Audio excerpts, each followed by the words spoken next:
Welcome to Candid Catholic Convos, a program brought to you by the Catholic Diocese of Harrisburg. Our mission is to humanize the Church and help you to grow in your faith, love, and understanding. I'm your host, Rachel Trochet, a cradle Catholic who's only human and struggled with faith on more than one occasion. Each week, you'll hear engaging, down-to-earth interviews and actionable strategies you can implement into your life with ease to help you grow closer to God. If you're ready to open your heart and step fully into the person God created you to be, then you're in the right place. Let's get started.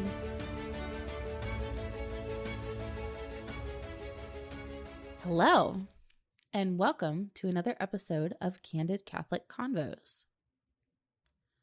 The other day, I went over to my parents' house. They're a huge help with childcare, and I'm lucky I don't live far, so I'm over there pretty often. My dad loves to watch the news and the stock market. So if it isn't a show for my boys, it's usually one of those two topics on TV when I get there. But this day, as a refreshing change of pace, he was watching MASH. It was a scene where Captain Hawkeye Pierce is operating on a patient near death, and another doctor in the room says, "Everyone knows war is hell." Hawkeye responds, "War isn't hell. War is war, and hell is hell. And of the two, war is a lot worse." The army chaplain hears this and chimes in, "Well, how do you figure, Hawkeye?" "Easy, Father," he says. "Tell me, who goes to hell?" "Sinners, I believe." "Exactly. There are no innocent bystanders in hell. War is chock full of them. Little kids, cripples, old ladies. In fact, except for some of the brass, almost everyone involved is an innocent bystander." I think about this quote often, especially in the last 8 weeks, because it has been 8 weeks since Russia invaded Ukraine. 8 long and terrifying weeks for the Ukrainian people. According to Kyiv Post, a United Nations refugee agency says more than 4.5 million Ukrainian refugees have now fled their country. 90% of those who left are women and children.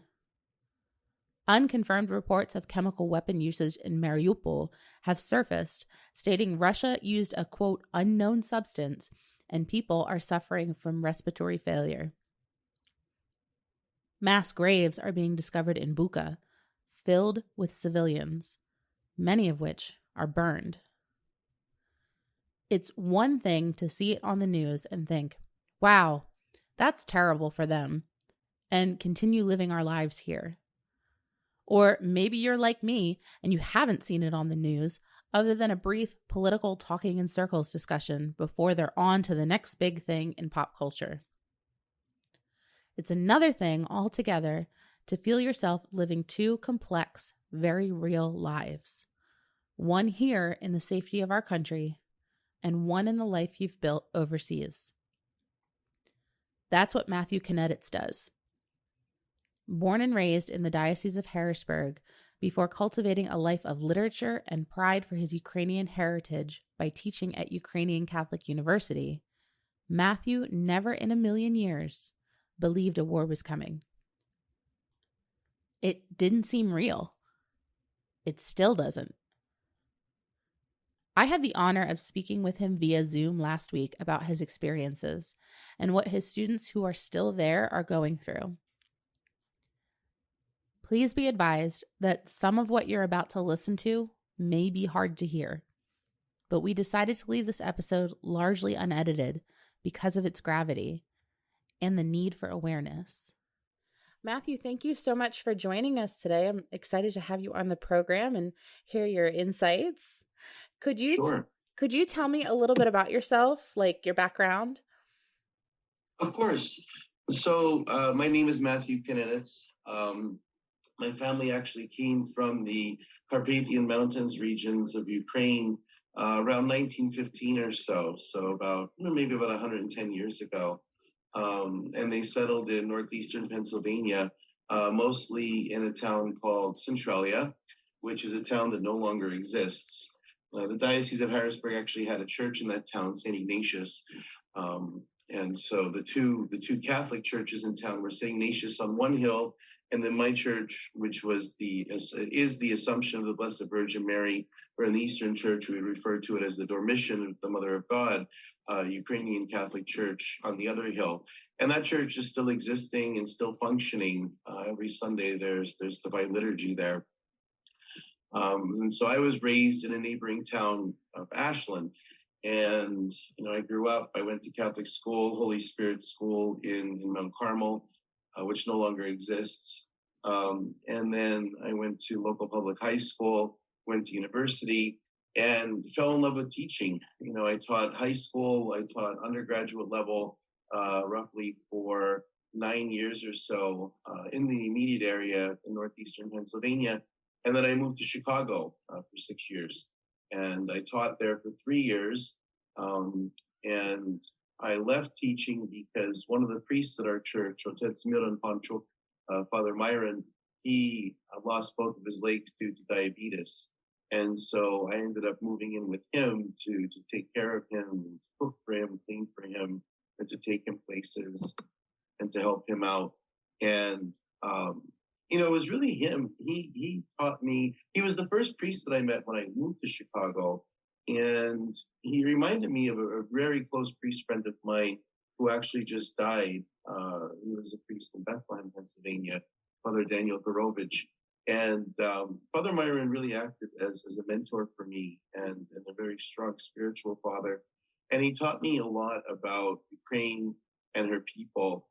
Primarily because he was doing his dissertation, he was getting his doctorate in psychology, and his dissertation was focused on the concept of dreams, but more specifically, dreams as a byproduct of the traumas that were experienced by Ukrainian people in the 20th century, specifically Holodomor, which is the forced famine that Stalin enacted on Ukrainian people that killed between 10 to 12 million Ukrainians in that genocide.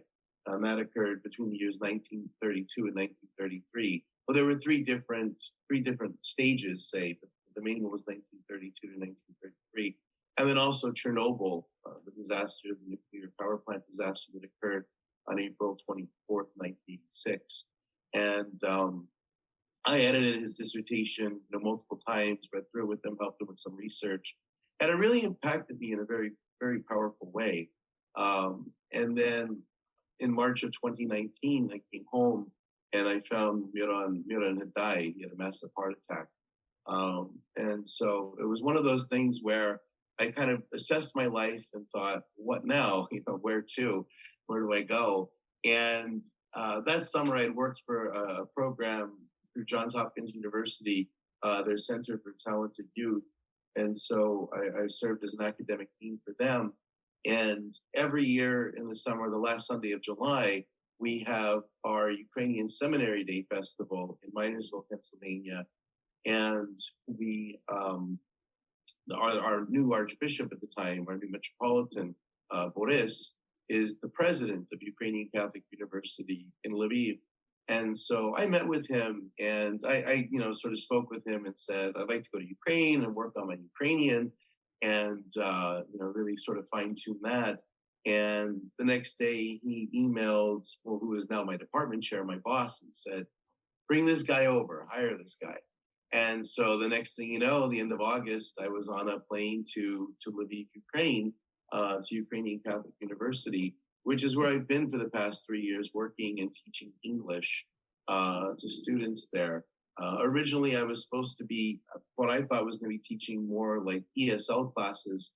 But when I got there, I was totally blown away by the abilities and skills that my students possessed. A lot of them spoke English better than people in America. And so I quickly transformed my program to teach a lot of literature, teach some philosophical texts. And so, my regular English course, which is, basically speaking, writing, listening, and reading, really kind of runs almost like an upper level elective you would find in an English program here in America.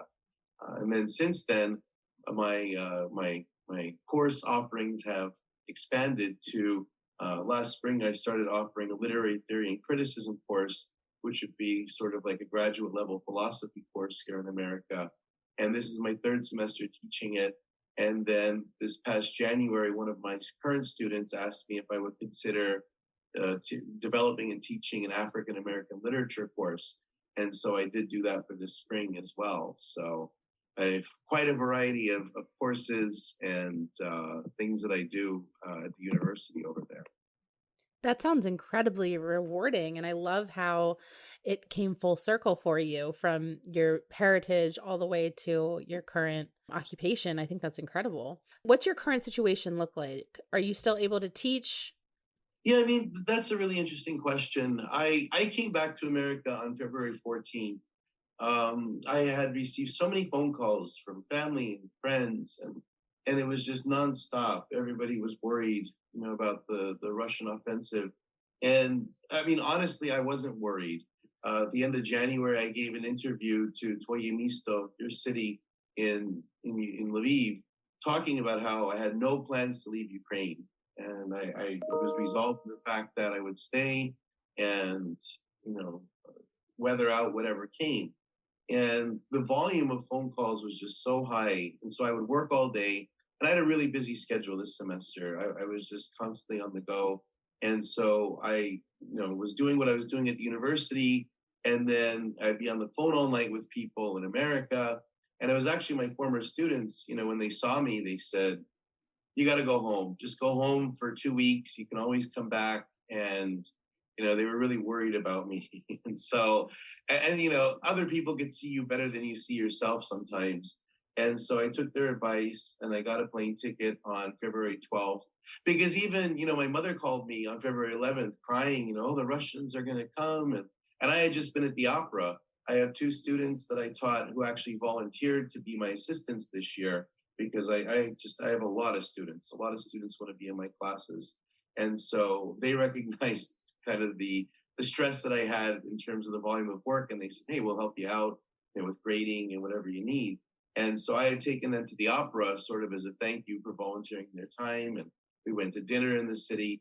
And I'm standing in Center City, Lviv, and I'm like, I was just at the opera. Life is normal here. And it was kind of crazy to think that, this was a situation that everyone had envisioned. And so I bought a plane ticket the next night. I came home on the 14th. And little did I ever think that the war would start. And I'm actually right now, I'm at my cousin's house in Allentown, Pennsylvania. And I remember it just like it was yesterday. I came down to get my hair cut. His sister has a salon, so I went there to get my hair cut with my little nephew, Michael. And we both got our haircuts together. And I went for dinner. And I came back to the house here. And we were just sitting and talking. And we were watching the news. And all of a sudden, they were showing a correspondent in Kyiv and a correspondent in Kharkiv. And all of a sudden, at 10 o'clock at night, they said, oh, we heard blasts. And, the next thing you know, the reports started coming on that Russia was invading Ukraine. And so, and it was crazy for me because February 24th is my birthday. And so even my cousins, so the war started on my birthday in Ukraine. It was still 2 hours until my birthday here in America. And even my cousins were kind of weird. They're like, well, how do we wish Matthew a happy birthday when, this is going on? And so, I mean, it's almost 7 weeks now. This Thursday, it'll be 7 weeks. The past 7 weeks have just been absolutely surreal. And I just kind of feel like I'm in a daze most of the time. Every day presents new trauma. And, I'm in very, very close connection with a lot of people in Ukraine. I mean, hundreds, if not thousands of people daily. I sent group messages out to my current classes and my former classes. We have our group chats and telegrams. So I send them a daily video just to let them know that I'm thinking about them and to give them some words of inspiration and encouragement, or to tell a little anecdote or something like that, something, I don't know, just to stay in touch, to stay in contact, because I mean, it's virtually impossible to maintain individual contact with that amount of people, but it's just been really, really surreal.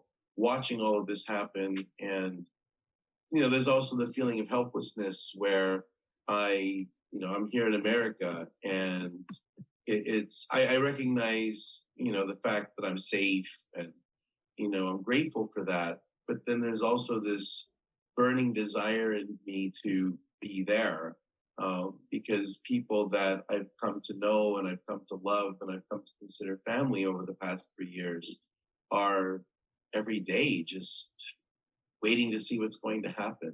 And even when I'm in faculty meetings in Zoom, or I'm in classes on Zoom, I just want to hug people. I just want to, because it's very strange, to be honest with you, in terms of the communication, because nothing in my teaching career or my administrative career has prepared me for dealing with a situation like this.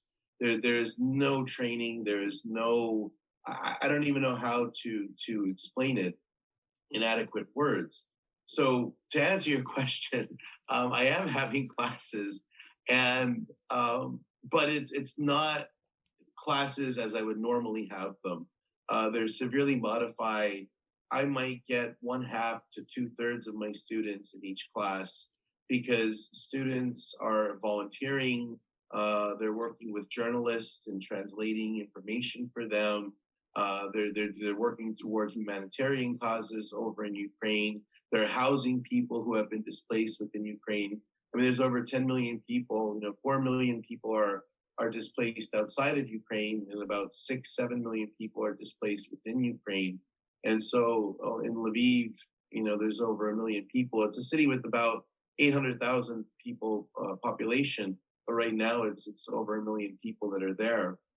And so it's difficult to have class. So for my regular classes, I'm just doing sort of a creative writing thing where the text that we use for class is generated by my students, as opposed to having them read and analyze, because it's really hard to focus. It's really hard to concentrate, even for me, on text. So even my students have commented, it's very difficult to read, because I teach a lot of empathy in terms of dissecting a text and understanding a character's position, a character's plight.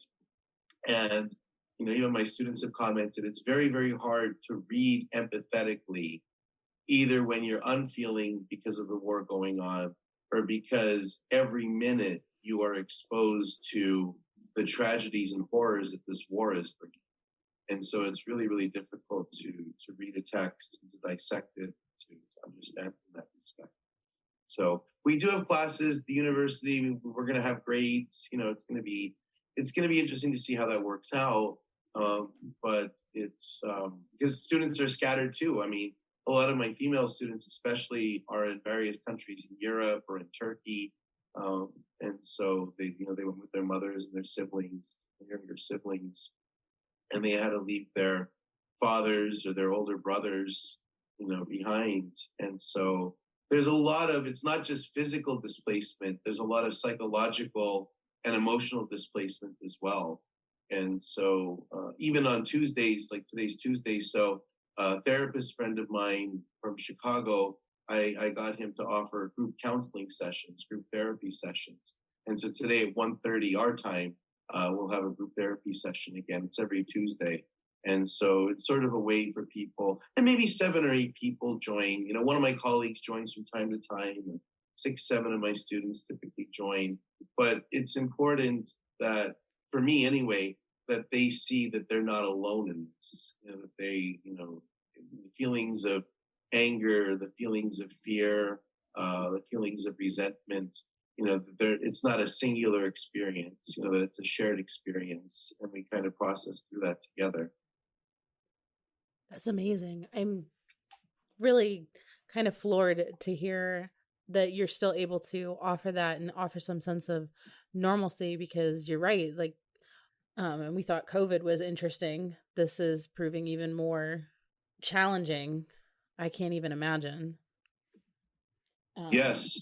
Yeah. And that's the, and that's what a lot of people are talking about. They're like, we just got over COVID and now we have this. I mean, And people are dealing with real situations. When the Yavoriv military base was attacked several weeks ago, one of my students emailed me and she said, "I'm going to need some time off because I'm staying in Yavoriv and I'm okay."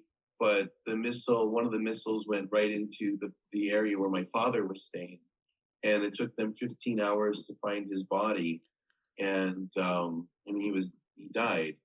And she apologized for any inconvenience that it might cause me. And I just sat and cried, for a half an hour, because I'm thinking, how do I respond to this email? What do I say? And at this juncture, I mean, of course, words like "I'm sorry for your loss" mean something, but it's deeper than that. When you look at the senselessness of death, and you look at the situations that are happening in Ukraine. I mean, I just got another message from another student the other day where she I sent a message to my classes just to make sure everybody was still with class, or if they transferred or what they're doing. And she sent me a message and said, "I've been unable to attend the last few weeks of course due to the fact that I have a very difficult family situation. My grandmother died and my father went missing. I also lost a few of my friends because of the war. I am now taking care of another grandmother as she is sick. I'm so sorry that I caused you any inconvenience due to my absence." And again, and these are just a sampling of, very personal, very real. An issue is too light of a word to use, but I'm just at a loss for any other words right now, but that people are facing. And it's hard for me because here, even within some familial circumstances, people don't understand what it is that I do. And people will say, well, you need to get over Ukraine. You're in America. You need to focus on being in America now. And for me, I'm not dealing with talking heads on a screen. I'm not dealing with reading news reports in the newspaper or, on whatever Apple News sends me. I'm dealing with living, breathing human beings, people that I've eaten with, people that I've walked with, people that I've shared time with in personal space, people that I just interacted with. I mean, in Lviv, when I was at Ukrainian Catholic University, I would literally interact with hundreds of people a day. My day would go from 6, 7 o'clock in the morning, sometimes until 2, 3 o'clock in the morning, because people are I'm an American, and so that was a big thing. But people have issues, because even before this, I'd always comment how, and this was kind of the crux of Father Myron's dissertation. In Ukraine, things like depression, anxiety, they don't exist. People just sort of swept them under the carpet. And so in Myron's work, he was talking about how the traumas of the 20th century, because they were suppressed, not just by the Russians, but also by the Ukrainian people. They didn't deal with them. They didn't process them. And they just kind of moved on from them. And, Myron's hypothesis was that the trauma becomes generational then. It's not just I experience it, it's my trauma, but I carry that trauma with me, and it gets handed down almost genetically from generation to generation. And so I did a lot of work when I was there. You can't imagine how many students would come to me with familial problems, relationship problems, just feelings of inadequacy, feelings of being overwhelmed. And so I wasn't just an English teacher there. I was a resource. I was a counselor. I was a friend. I was somebody that people confided in.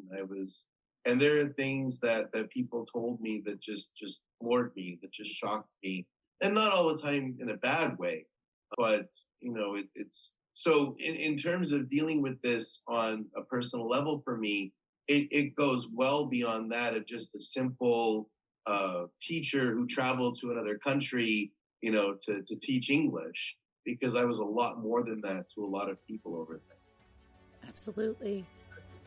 they were real people with real relationships and real problems, and you were a real source of comfort for them. Most definitely. Yeah, most definitely. We've unfortunately run out of time, but if you'd like to hear more, make sure you tune in again next week when we'll be continuing our conversation with Matthew Kaneditz. For more information on how you can contribute to humanitarian efforts in Ukraine, visit our website at hbgdiocese.org. Thank you so much for listening. Our goal at the Diocese of Harrisburg is to walk with you on your faith journey. So if this episode resonated with you in any way, the easiest way to show your appreciation is by sharing this program with your network or by leaving a review on your listening platform.